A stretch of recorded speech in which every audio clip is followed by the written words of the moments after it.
My name is Janice Gonzalez, 36 years old. My father once told me I was the cash cow, not the achiever. That was 12 years ago, the day I dropped out of college to work 3 jobs so my sister could become a doctor. 75 hours a week, $3,200 a month, sent home like clockwork. They never asked how I was. They never asked if I had enough to eat. 5 years of that. 5 years of being invisible while Victoria got everything: the tuition, the summers abroad, the family pride. They don't know what I did with the other 7 years. They don't know where I've been working the last 4 years. And in about 6 hours, when Victoria walks into her first complex trauma case as primary operator, she's going to see exactly who's been holding the instruments on the other side of the table. That's when everything they thought they knew about their cash cow daughter falls apart. Let me take you back to where this started. December 2013. I was 24 years old, senior year at UT Austin, engineering major with a 3.6 GPA. I came home for winter break expecting cookies and questions about finals. Instead, my parents sat me down at the kitchen table. Victoria was 18, sitting quiet in the corner chair. She'd just graduated high school that May.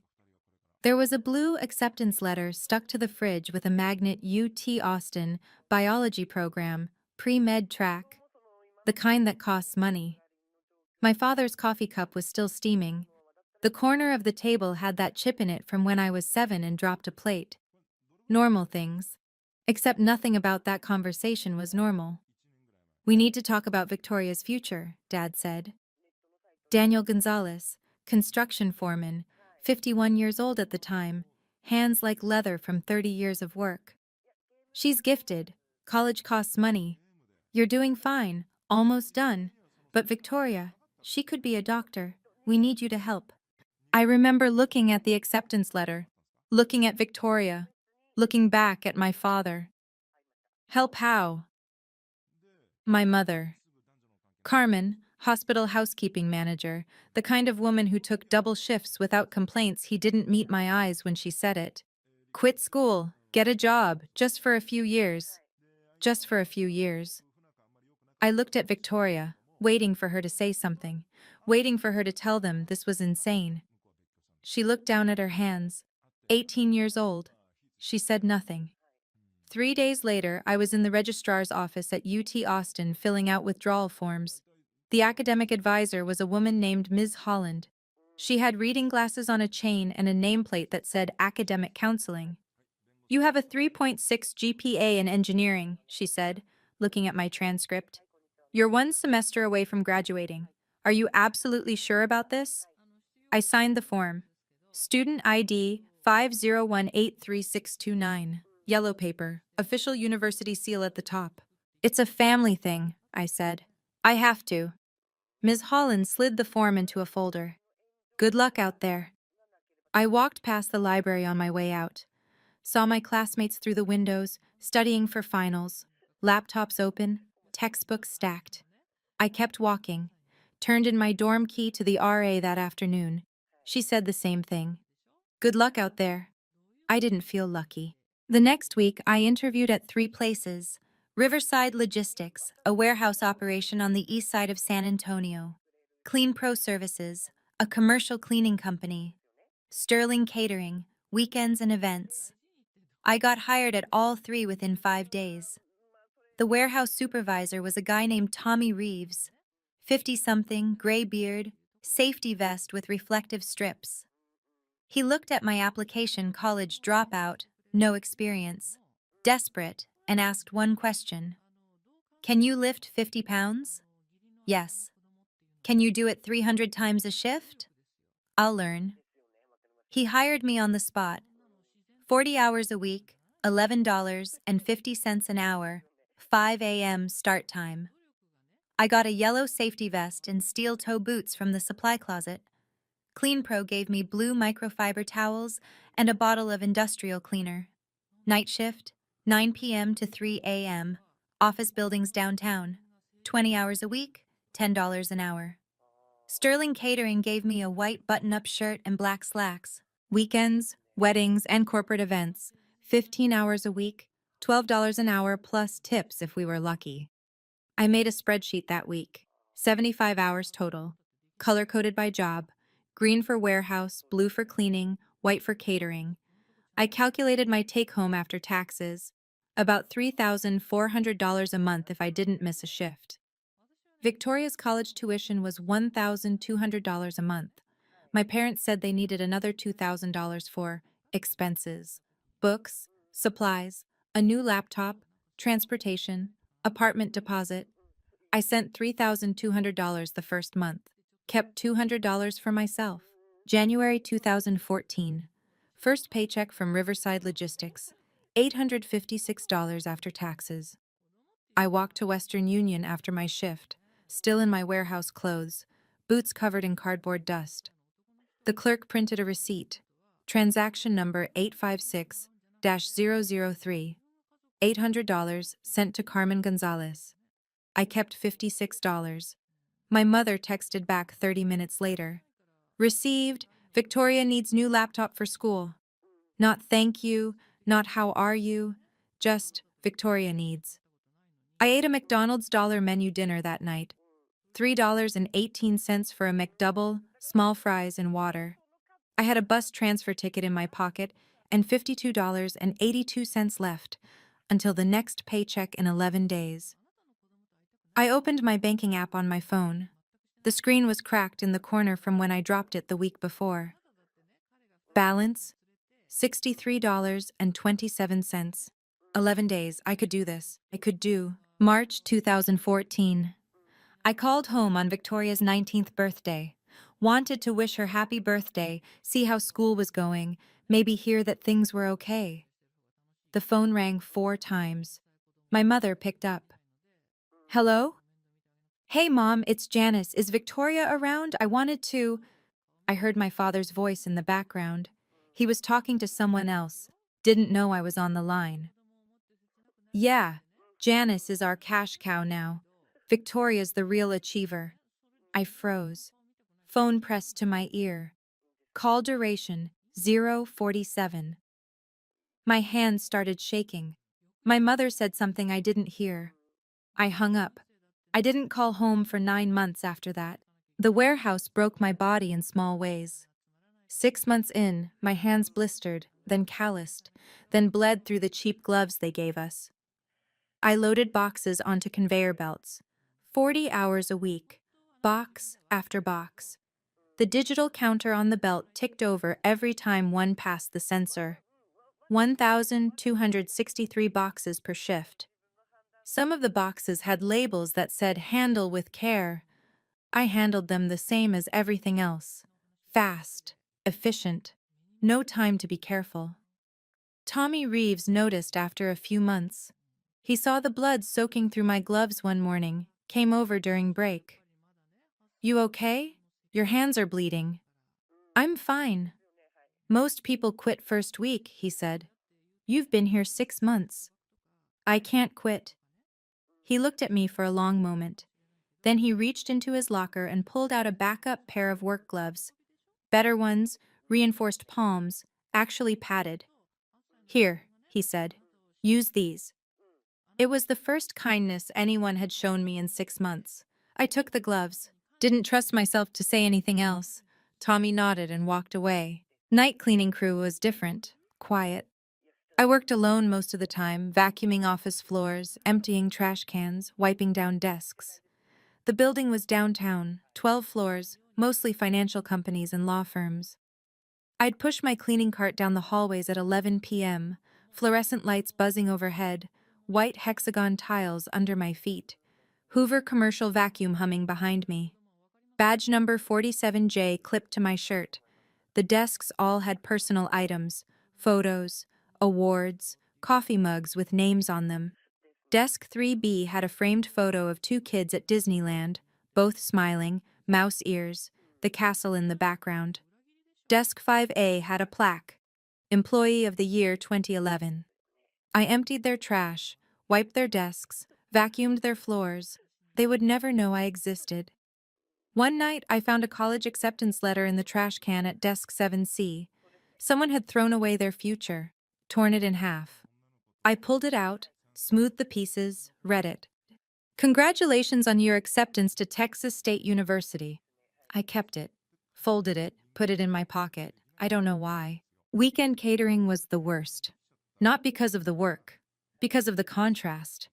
I'd serve champagne at hotel weddings, carry silver trays of crab cakes and stuffed mushrooms, wear white gloves and a fake smile, stand 3 feet from guests in gowns and tuxedos, completely invisible. At one wedding, I stood near a table of middle-aged women. One of them was talking about her daughter. Yes, our daughter just started at Stanford, pre-med. We're so proud. I held the tray. 12 crab cakes. The woman took one without looking at me. It's such a competitive program, another woman said. You must be thrilled. Oh, we are. She's worked so hard. I walked away, 3 feet from their conversation. Didn't exist. My phone buzzed in my pocket. Victoria's Instagram story. She was at a college party, blue dress, smiling with friends. Caption, best night ever. I put my phone away, picked up another tray. I lived in a 3-bedroom apartment with 2 roommates. Grace Sullivan, a waitress in her late 20s, and another girl who worked retail and was never home. My room was a partitioned corner of the living room. I'd hung a blue sheet as a curtain for privacy. Rent was $380 a month, my share. My alarm was set for 4:30 a.m. every morning.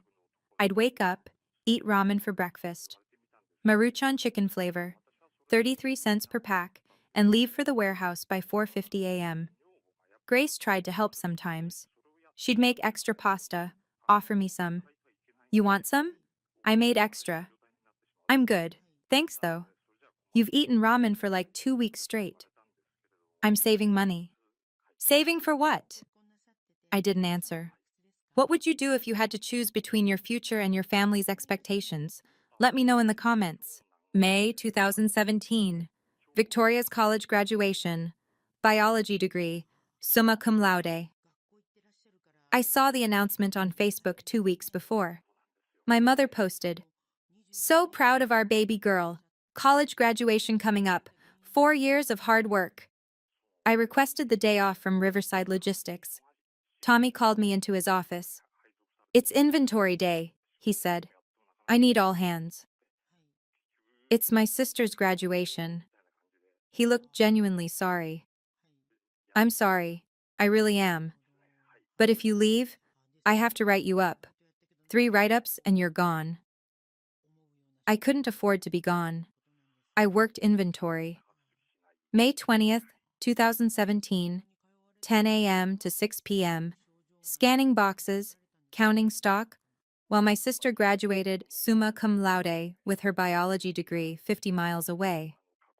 At 2 p.m., I took my break. Went to the vending machine. Row B, slot 7. Crackers, $1.25. I ate them standing up in the break room. My phone buzzed. Facebook notification. My mother had posted photos. Victoria in her cap and gown, holding her diploma, surrounded by family. Cake, balloons, everyone smiling. The caption, "So proud of our graduate." I wasn't tagged, I wasn't mentioned, I wasn't in a single photo.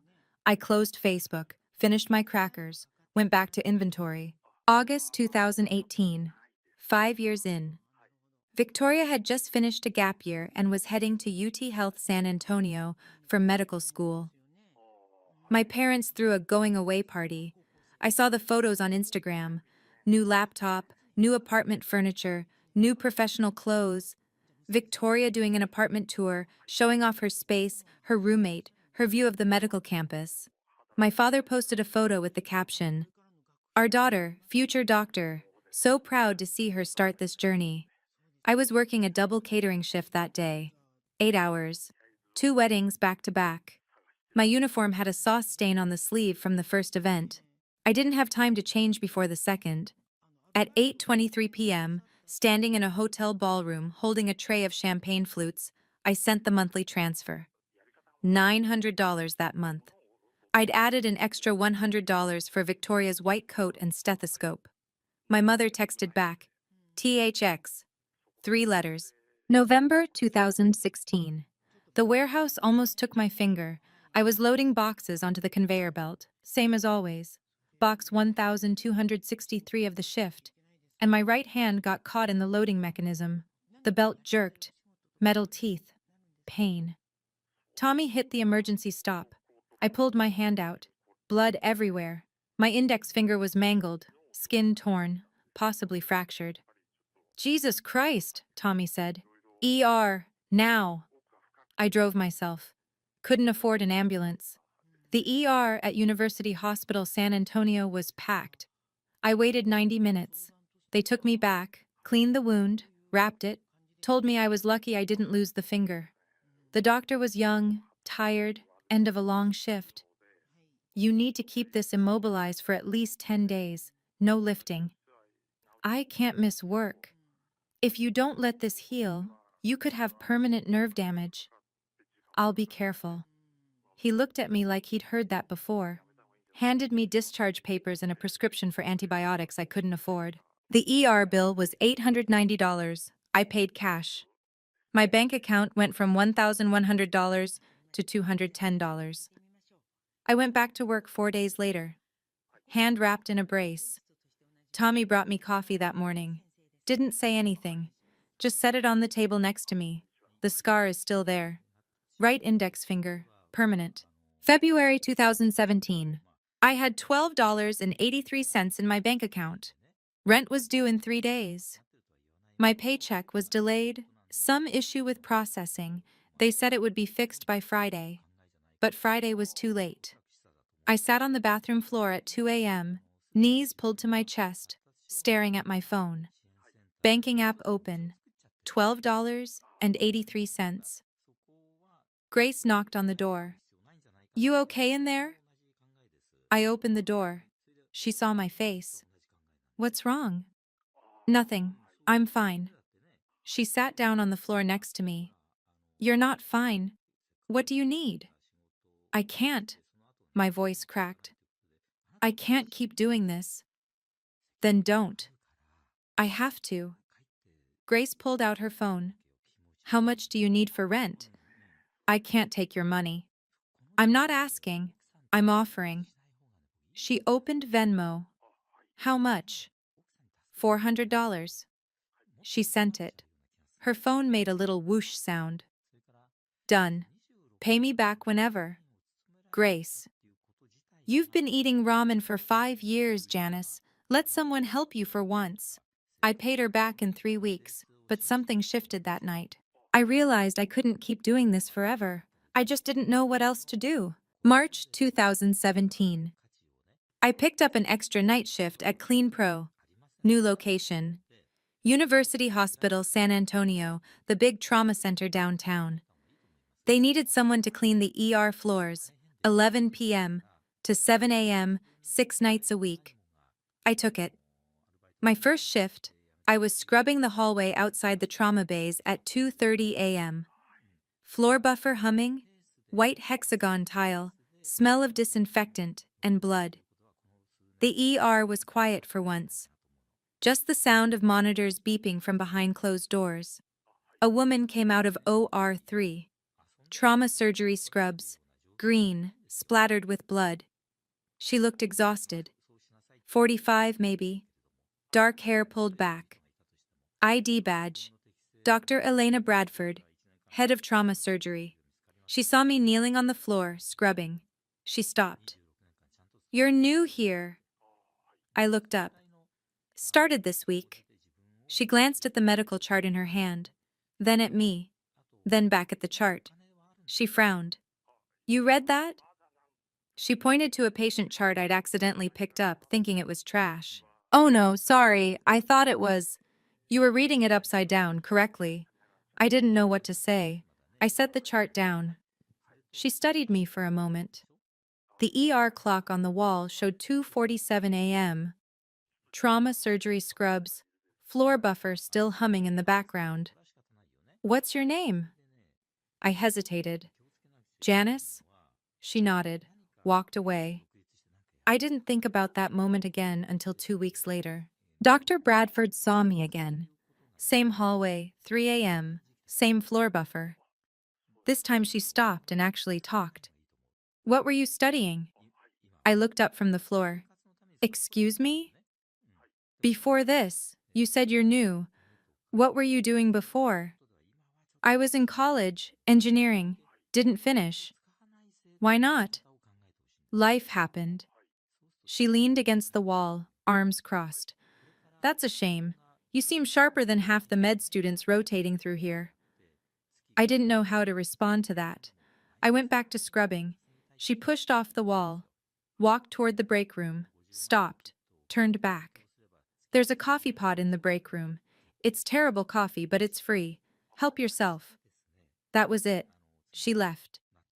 At 3:15 a.m., I took my break, went to the break room, poured burnt coffee into a styrofoam cup. The vending machine hummed in the corner. Dr. Bradford came in, poured her own coffee, sat down across from me. You ever think about going back to school? I can't afford it. There are programs, financial aid, loans. She pulled a pamphlet out of her bag, set it on the table between us. Physician Assistant Program, UT Health San Antonio, 3 years, clinical rotations, good salary after. I stared at the pamphlet, blue and white, logo at the top. Why are you telling me this? Because I see people, she said, and you're wasting yourself here. She stood up, threw her coffee cup in the trash, walked to the door. Think about it. She left. I picked up the pamphlet, folded it, put it in my jacket pocket. I kept that pamphlet for 2 weeks, read it on the bus, during breaks, at 4 a.m. when I couldn't sleep. Physician Assistant Program, 3 years. Prerequisites, anatomy, physiology, chemistry. I had some credits from my 3.5 years at UT Austin. I could finish the rest online. Starting salary, $92,000. 3 years. If I started now, I'd be 31 when I graduated. Victoria would be 24, finishing med school. I could do this. I Googled, can you work full-time during PA school? The answer, not recommended. I closed my laptop. May 2017. Dr. Bradford saw me cleaning the ER again. 3 a.m.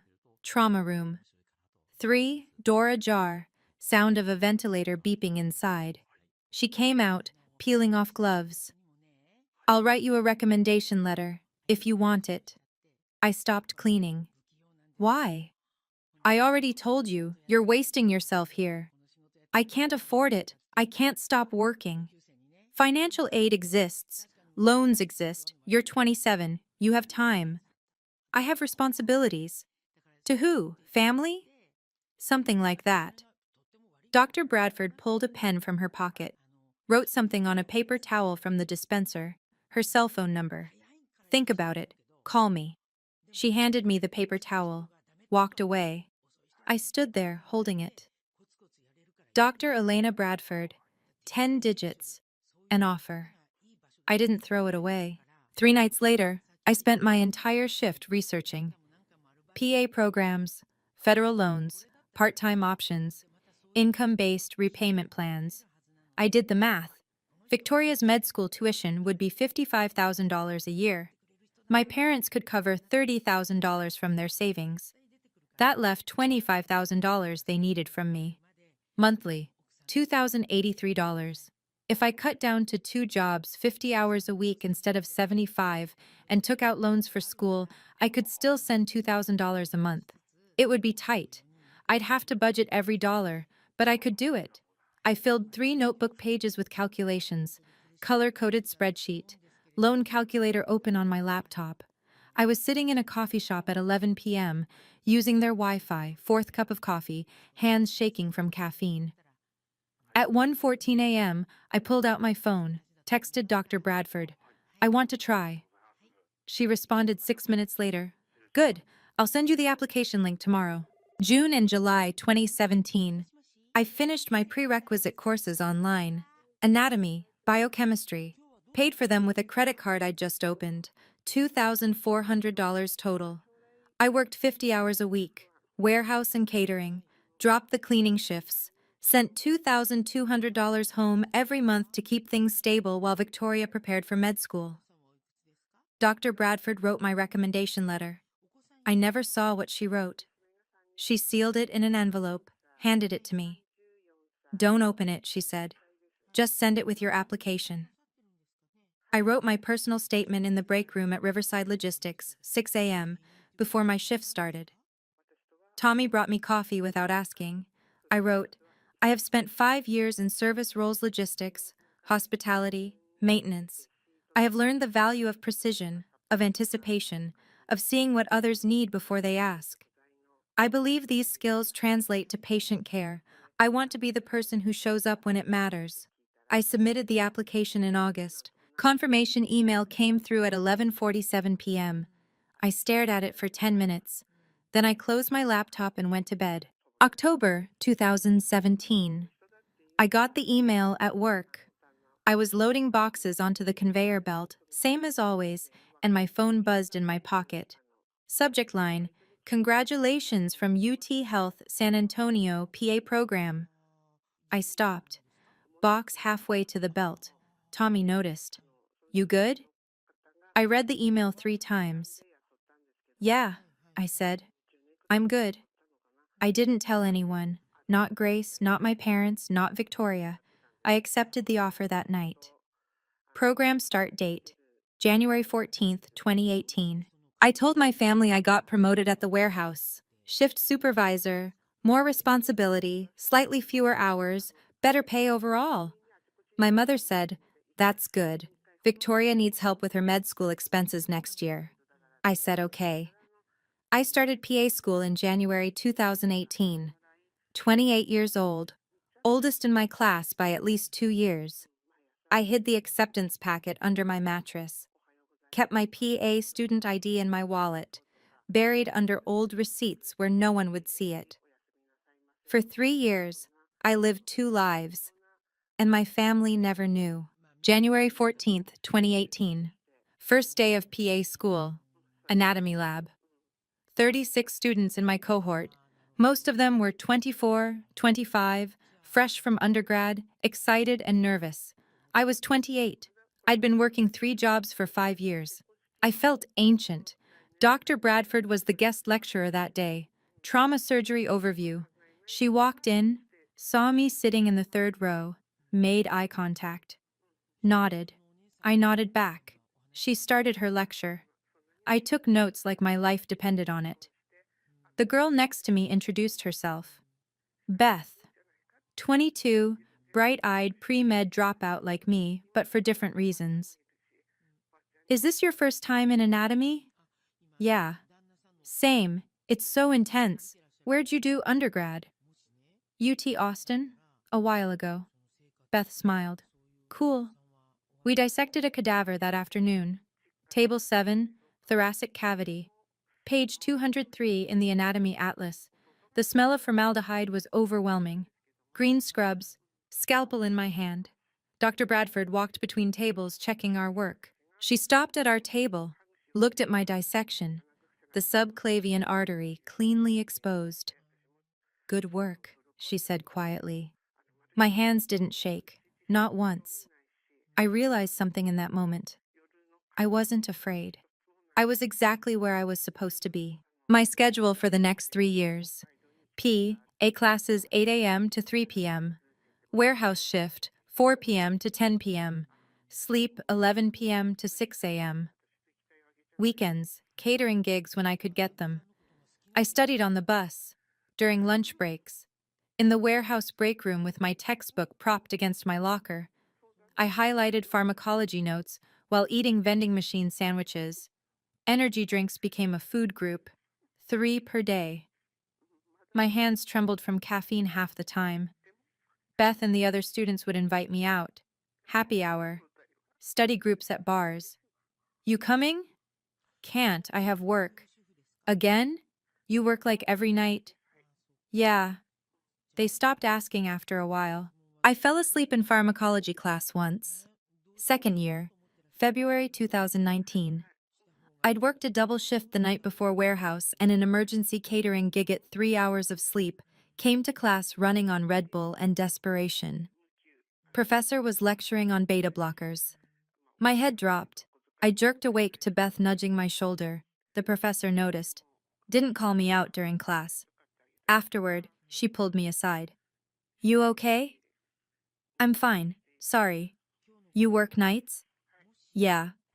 She looked at me for a long moment. Get some rest. You can't learn if you're unconscious. I nodded. Went to my next shift. March 2018. Victoria got her acceptance to UT Health San Antonio Medical School.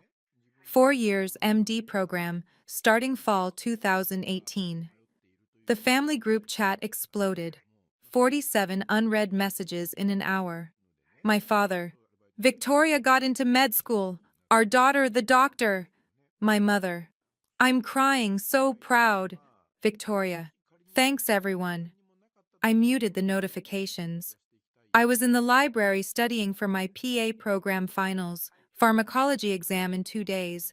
I had 891 pages left to review. I didn't respond to the group chat. May 2021. 2 graduations, same month. Victoria graduated from medical school with her MD ceremony on Saturday, May 22nd. My parents threw a party. 40 people. Cake, balloons, celebration. I graduated from PA school on Friday, May 21st.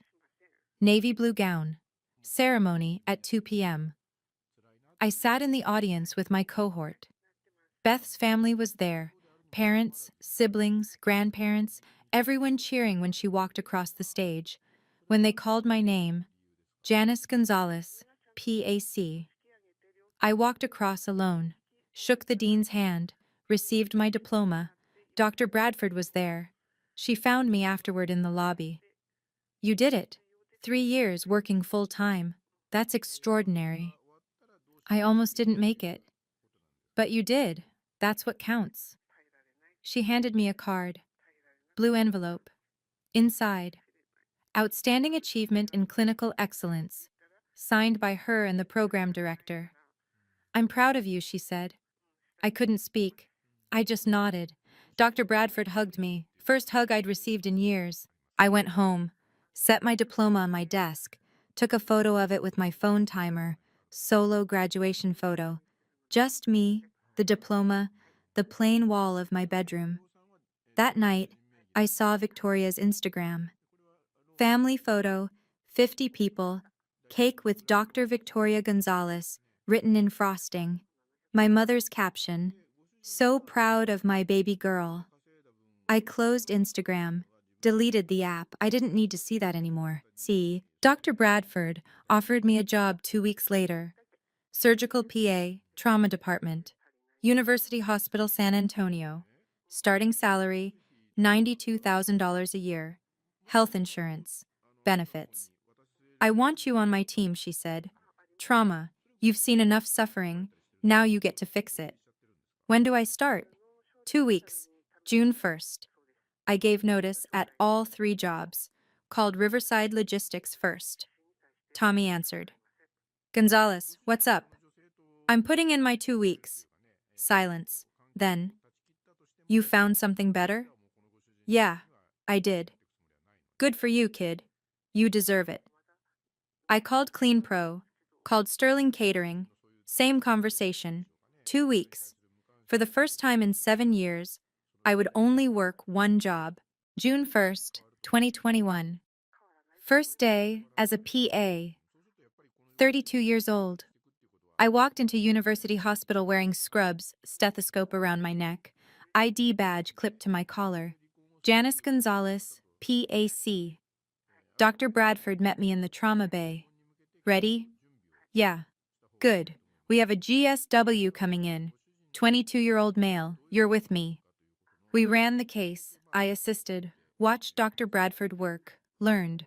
My hands were steady. My mind was clear. Afterward, she looked at me. You were made for this. I nodded. I knew. June 2021. Victoria started her residency. General surgery program. Same campus. UT Health San Antonio. Same hospital where I worked. I requested a name badge with my full legal name variant, J. Gonzalez Martinez, PAC, using my mother's maiden name as a hyphenate, different enough that if Victoria ever saw it, she wouldn't make the connection immediately.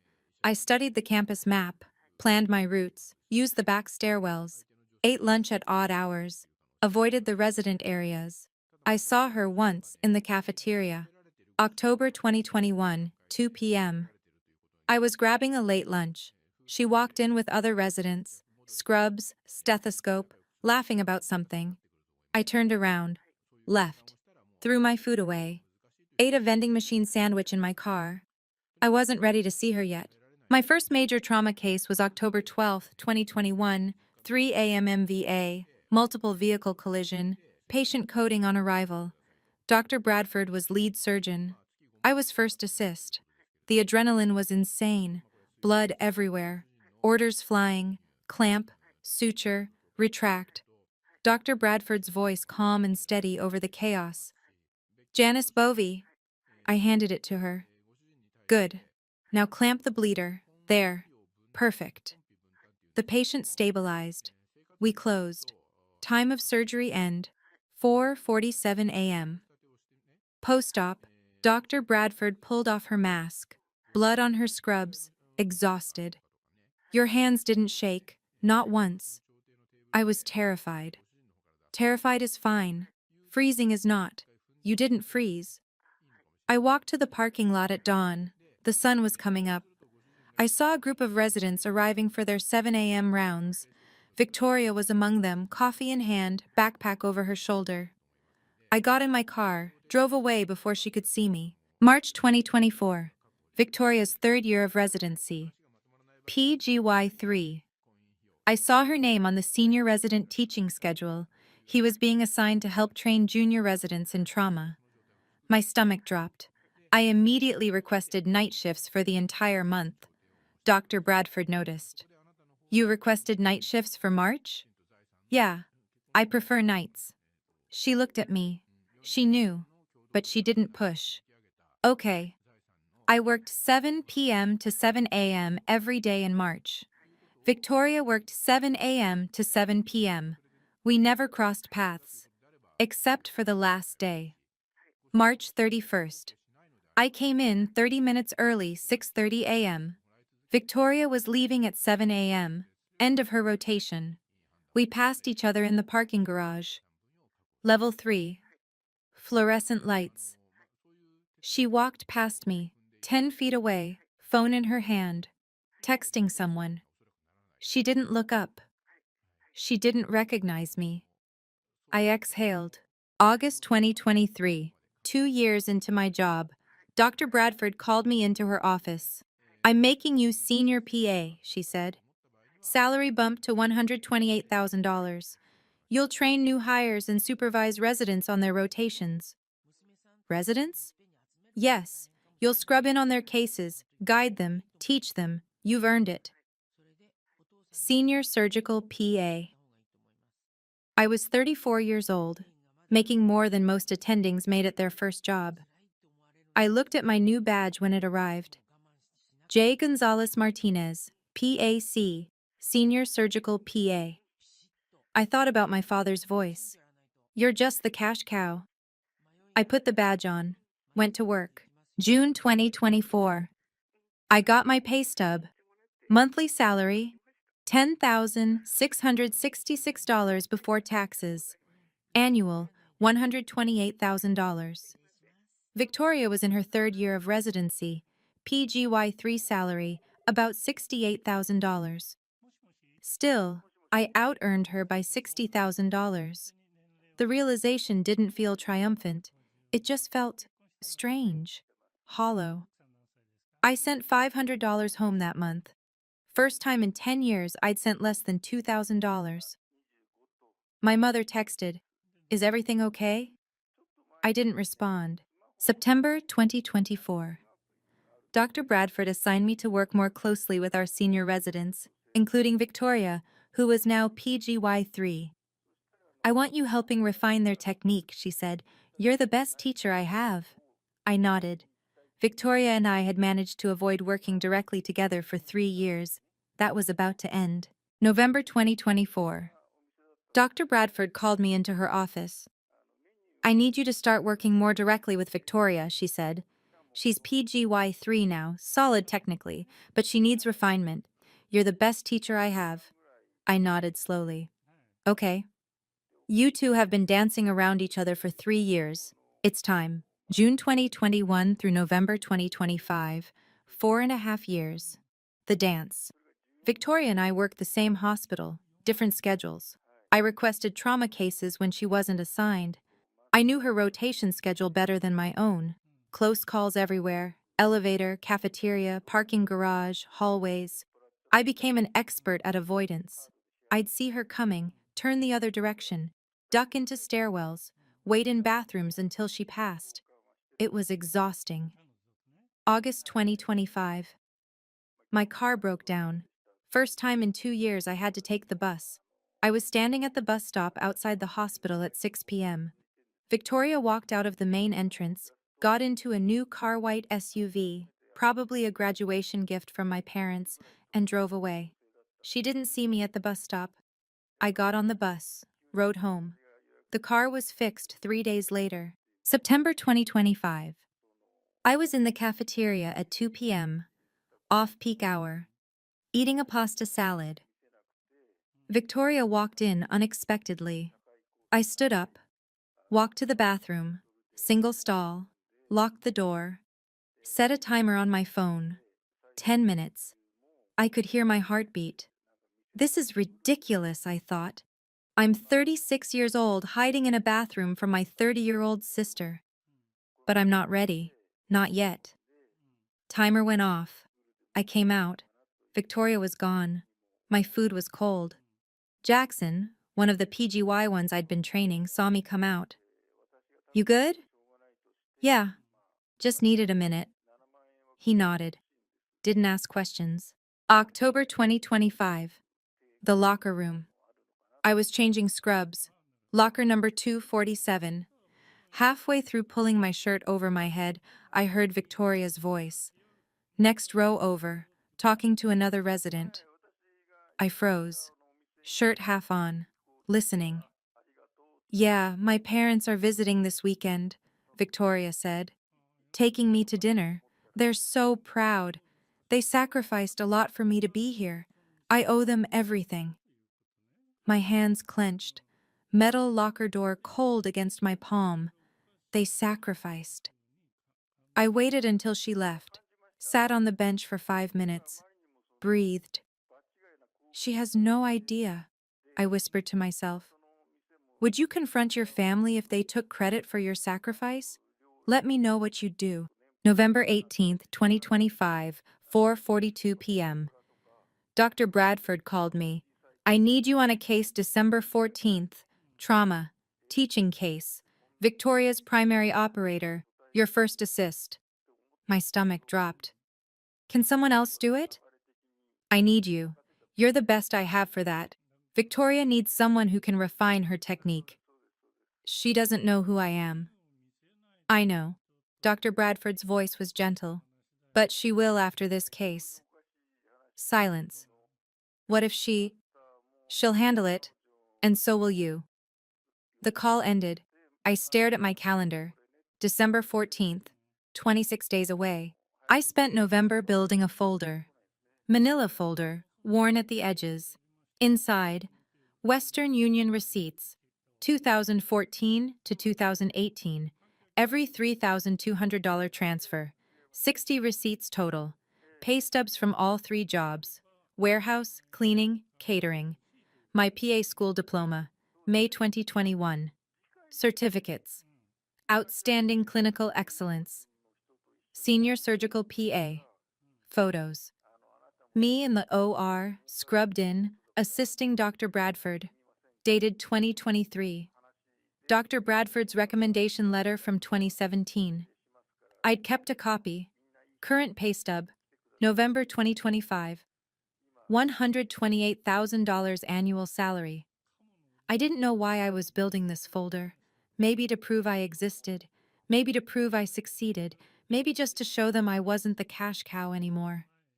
I put the folder in my car. December 14th.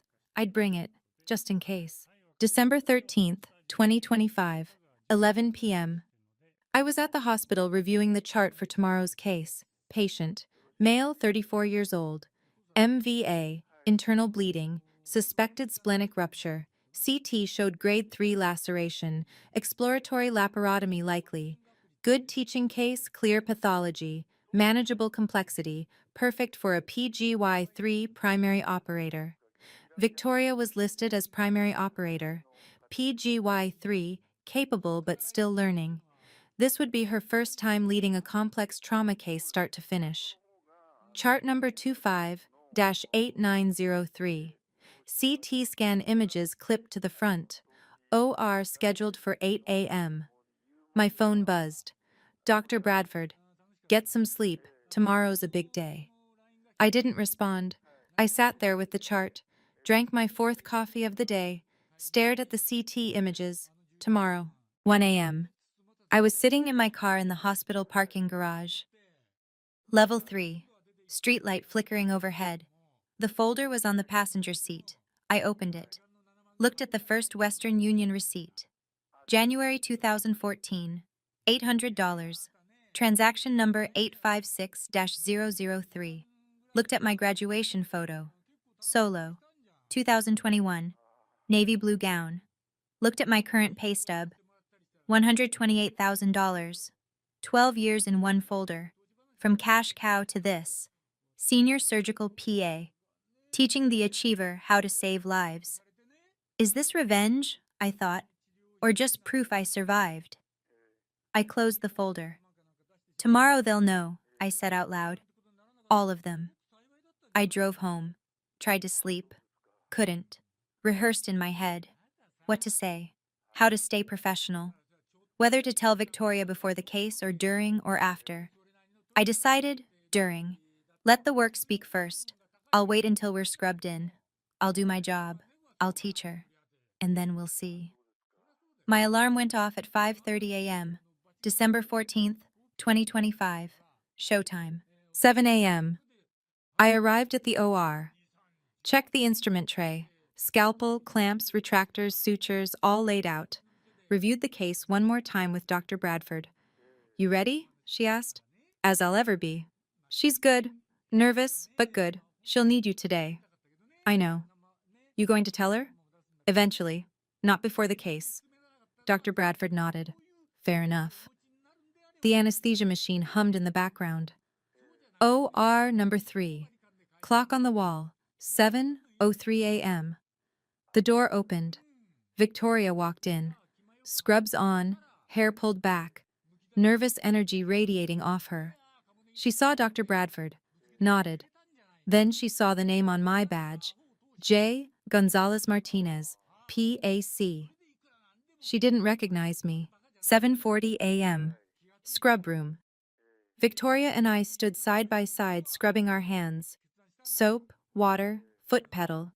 3 minutes of silence. Then Victoria spoke. Have you been here long? 4 years. Cool. Well, I've been here 4 years too, PGY3. But this is my first time as primary on something this complex. Her voice was tight, anxious. I know. I'm so nervous. What if I mess up? I kept my voice calm, measured, professional. You won't. Dr. Bradford wouldn't put you on this case if she didn't think you could handle it. Victoria exhaled. Thanks. That helps. Her hands were shaking slightly. Mine were steady. We finished scrubbing, walked into the OR, patient on the table, anesthetized, draped, sterile field ready. Dr. Bradford stood on the patient's right side, nodded to us. Let's begin? Victoria gowned up, gloved, stepped to the table, Dr. Bradford on her right. I entered from the scrub room, fully gowned, and walked to Victoria's left, first assist position. Victoria looked up. Our eyes met over our masks. For the first time, she really saw me. Her breath caught. Recognition started to dawn. Wait, she whispered. Do I know you? I kept my voice calm, professional. Hi, Victoria. Her eyes went wide. Janice? Dr. Bradford's voice cut through. Let's focus. We have a patient. The OR lights were blinding. Patient draped in blue. Surgical field sterile. Heart monitor beeping. 78 beats per minute. Clock, 8:02 a.m. Victoria's hands froze. I spoke quietly.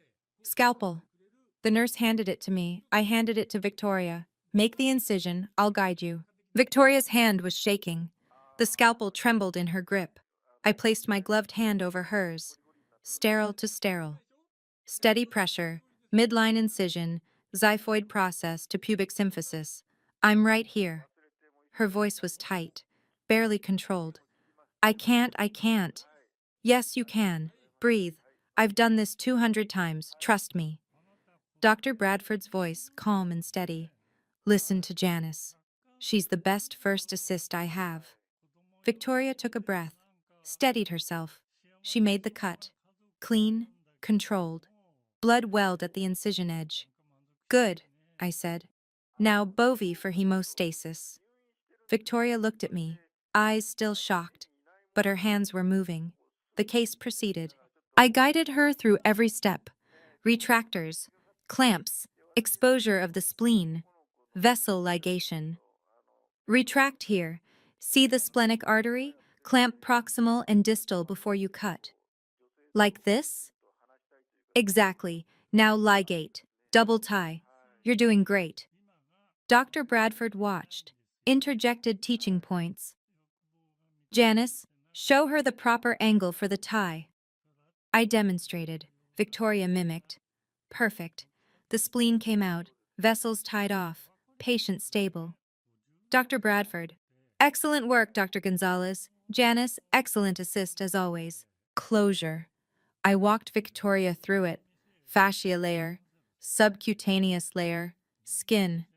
Her hands were steadier now, muscle memory kicking in.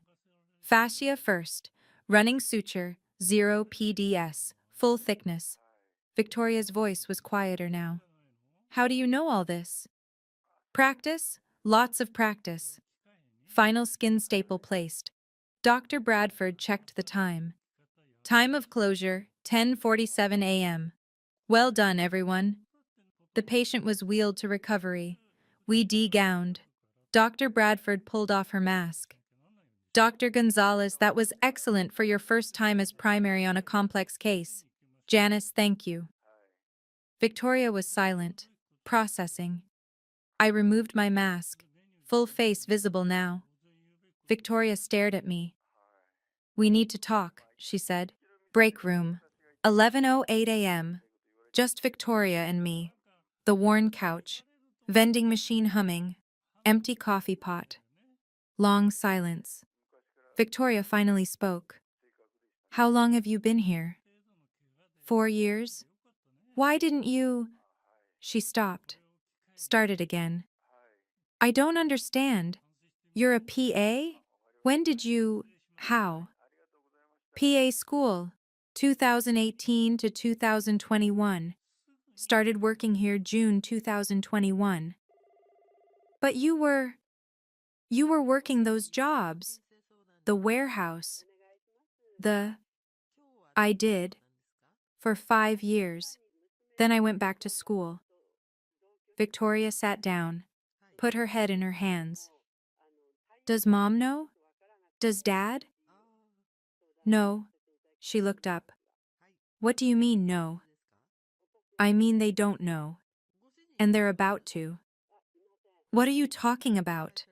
Before I could answer, the door opened. 11:30 a.m. My parents walked in, Daniel and Carmen Gonzalez, visitor badges clipped to their shirts. They'd come to celebrate Victoria's first complex case as primary operator. They saw Victoria, then they saw me. Scrubs, PA badge, stethoscope, confusion on their faces. My mother spoke first. Janice, what are you doing here? My father, is everything okay? Victoria, are you okay? Victoria's voice was quiet. I'm fine. Janice was my first assist today. My father frowned. First assist? What does that mean? The door opened again.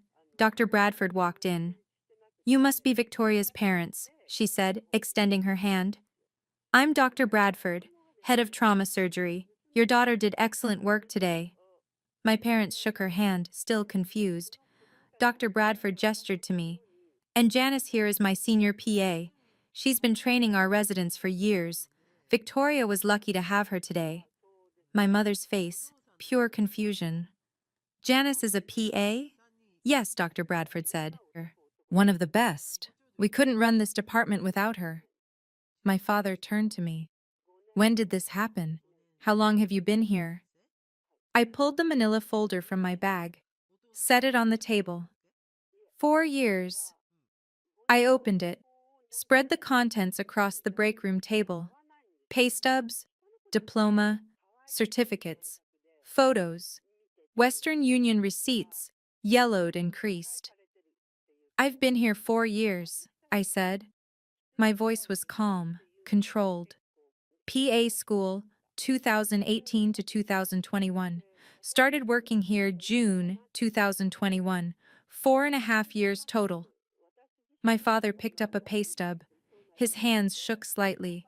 "This says you make 128,000 a year. Yes." What would you say to your family in this moment? Drop your thoughts below. My mother's voice was small. "Why didn't you tell us?" I looked at her, really looked at her. "Because I spent 5 years being invisible. I sent you $3,200 a month, worked 75 hours a week, ate ramen, slept 4 hours a night, and you called me the cash cow." My father started to speak. "We didn't." "Yes, you did. You said it to my face. December 2013. Kitchen table. You said Victoria could be a doctor and I needed to pay for it. You said she was the achiever. I was just support." The room was silent except for the vending machine humming. "So I became support," I continued. "The best damn surgical support this hospital has." My father looked defensive. "We never meant—" "You said it on the phone. March 2014. I called to wish Victoria happy birthday. You were talking to someone. You said, 'Janice is our cash cow. Victoria's the real achiever.' I heard you." My mother put her hand over her mouth. Victoria was crying quietly. "Janice, I didn't know. I swear I didn't know." I turned to her. My voice softened. "I know you didn't. That's not your fault." Then I looked back at my parents. "But you did. You knew exactly what you were asking me to give up. And you never once asked if I was okay." Dr. Bradford stepped forward. "If I may." Dr. Bradford's voice carried authority, professional, measured. "I've worked with Janice for 4 years. She's trained dozens of residents. She's assisted in over 300 surgeries, and today, she taught your daughter Victoria how to save a life." She looked at my parents directly. "Without Janice, that patient doesn't make it. Without Janice, Victoria doesn't succeed in that OR. Your daughter Victoria will be a great surgeon someday, but today Janice was the reason that patient is alive." Silence. Dr. Bradford continued. "Your daughter Janice is the foundation this entire department is built on. So before you say anything else, you should know. I see her. We all see her here." My mother was crying now. My father looked like he'd been punched. Victoria stood up, walked over to me. "I'm sorry," she said, voice breaking. "I'm so sorry. I didn't know. I should have asked. I should have. I'm sorry." I looked at her. My little sister, 30 years old, Dr. Victoria Gonzalez, MD, PGY3. "You were a kid," I said softly. 18, then 20, then 22. You didn't make those choices. They did." Victoria reached for my hand. I didn't pull away. My father finally spoke. "Janice, we didn't realize." I cut him off. "You didn't realize because you didn't ask. For 12 years you didn't ask. You just took, and I let you, because I thought that's what family did." I picked up the folder, closed it. But I'm done. I stood up, walked toward the door, stopped, turned back. I'm not the cash cow. I'm not the backup plan. I'm a senior surgical PA. I save lives. I teach residents. I earn my way. And I did it without you. My voice was steady, clear. So if you came here today to celebrate Victoria's success, good. Celebrate her. She earned it. But so did I. And you don't get to pretend I don't exist anymore. I looked at Victoria. You did good work today. I'm proud of you. Then I looked at Dr. Bradford. I'll see you tomorrow for rounds. I walked out. The door closed behind me. My footsteps echoed in the hallway. Behind me, I heard Victoria's voice muffled. She's right. About all of it. I kept walking. 2 weeks later, December 28th, 2025. I was in the hospital cafeteria on my break. Coffee, quiet. Victoria approached, hesitant. Can we talk? I gestured to the chair across from me. She sat. I told them, she said, about everything. They want to apologize. I don't need their apology. I know, but I do. I need you to know. I see you now. I sipped my coffee, waited. Victoria continued. I can't take back 12 years.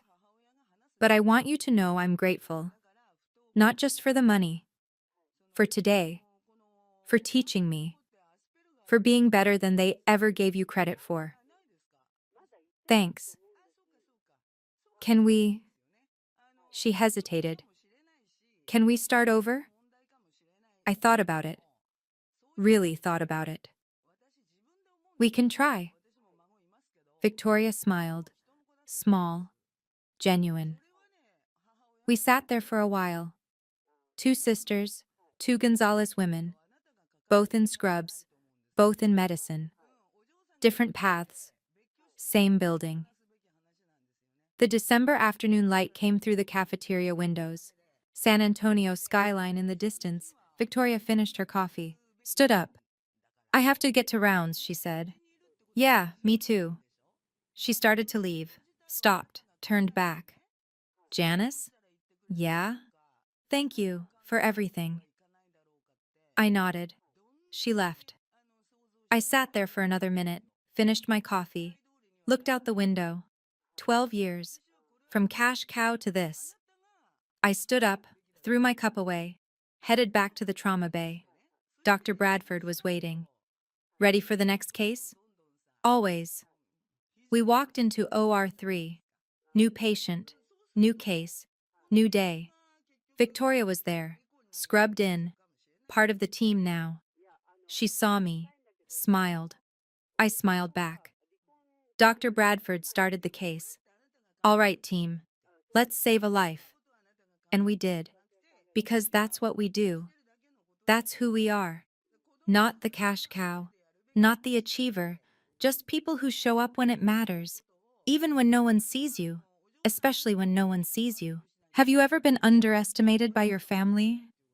Ever had to prove your worth to people who should have seen it all along? Share your story in the comments. And if this resonated with you, please share this video. Someone out there needs to hear this, because you're not what they called you. You're what you became despite them. And that's everything.